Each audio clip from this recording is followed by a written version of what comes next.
compliments of the season. I'm glad to hear. Thank you. Now, General, these are weighty allegations. What was your first reaction to the claims by Nigerian authorities, and what other evidence to counter the claims at this point do you have? Thank you very much. Highly unfortunate, I would say. Nigerian government have shown right from the start that we want peace within the sub-region, and we've done everything possible to ensure that we show peace. We've been to Liberia, we've been to Sierra Leone, we've been to other countries, we're in Senegal, we're in Gambia, just to ensure that we project peace within this sub-region. For the President of Niger to bring up this allegation, I think personally, I think it's an issue he's trying to divert attention from the challenges he's facing. I think when they came in, they had this intention, they promised they were going to restore peace and tranquility within Niger Republic. That has not happened. I think he thinks by the time he keeps on throwing blame games against Nigeria, it will keep his people up and make him remain relevant to whatever he is doing. I visited Niger personally, and I met the Chief of Defense Staff. We sat down and we discussed these issues. And the president's mandate was that we should ensure and reassure them that Nigeria will never, ever allow any foreign base on its soil. We have never done it. We will never do it. If you've noticed over history, Nigeria has been the peaceful country that has always been given an open door. Whenever there are conflicts in other countries, we take them out, bring them in Nigeria until these conflicts are settled before they return. You remember in Liberia, we did the same thing. In Gambia, we did the same thing. In Sierra Leone, we're doing the same thing, and we continue to do so. It is not in our own character to allow anybody use our soil to attack any country, anywhere, not even our neighbors. For us, Nigeria and Niger share a common bond. We have over 1,500 kilometers stretch of border, 7 Nigerian states sharing common border with common culture, religious affinities together that we share. We will not want to destroy such a relationship for whatever reason. And I'm sure the Nigerians, if they are truthful to themselves, they know we have done everything possible to show them that we love them and we want them to be part of it. The last ECOWAS meeting that we had the statement of Mr. President where he still gave the open window for Niger, Mali and Burkina Faso to still come back to the fold of ECOWAS. We believe together we are stronger. We know the challenges they are facing, and they cannot handle that alone. They need us to be able to assist them in ensuring that we address this issue. And again, whatever it is that is affecting the sub-region affects everybody. And that's why it's important for us to continue to partner together. So we reassure Nigerians that there's nothing like that. No military base coming to Nigeria. We don't have any intention, we don't have any need for us to encourage anybody to attack Niger for whatever reason. We don't have that need. I think we have enough to deal with here. Indeed, General, since the video came out, there were a lot of, talk about the video when it was released. And this is indeed a diplomatic issue. And what other diplomatic or military measures can Nigeria take to address these allegations? Well, like I've mentioned, we've reached out to the Nigerian troops. We're still working together because we understand the enemy we're dealing with does not respect any border. And if we don't come together to fight, none of them will survive it. They need us as much as we need them.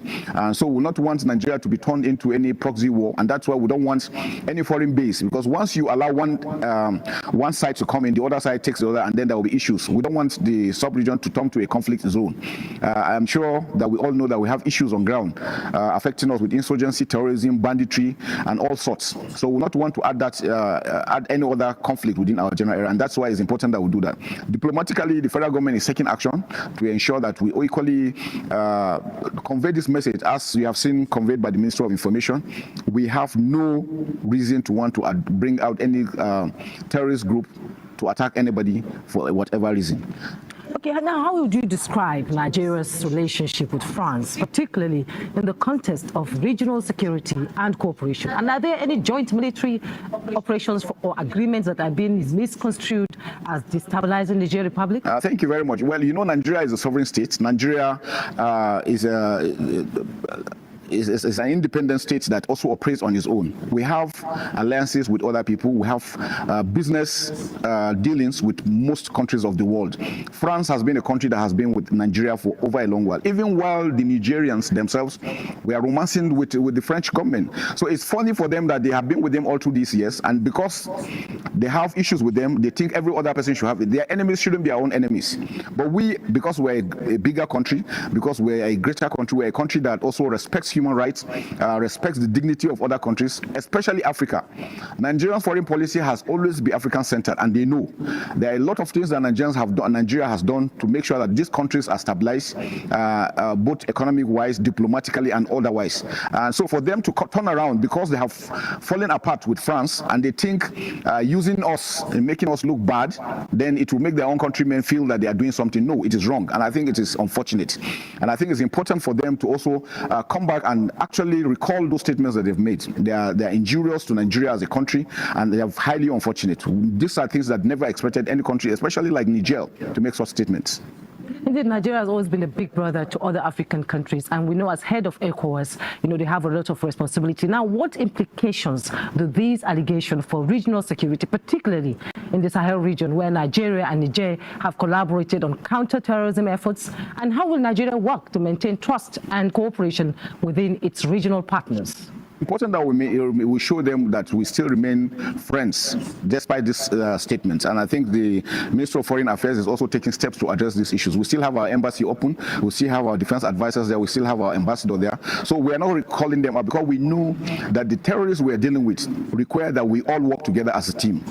The Nigerians cannot do it alone. The Malians cannot do it. The Burkinabes cannot do it alone. We need to work together as a team. Remember, they are landlocked countries. They will have a lot of challenges if they have to withdraw fully out of ECOWAS. There are so many implications to that, and I'm sure they're aware of that. So I think the worst thing for them to do is for us to come together. Other aspect is that if we don't work together, then there'll be a lot of issues. It will also open up situations where other non-state actors will come and take advantage of what's going on. We have seen what is going on in Sudan. We wouldn't want that to happen within the sub-region because it will engulf everybody. We want the sub-region to remain peaceful. We don't want anybody to come and take advantage of what's going on to say that he's coming here to do one thing or the other. Nigeria has a capacity to secure itself.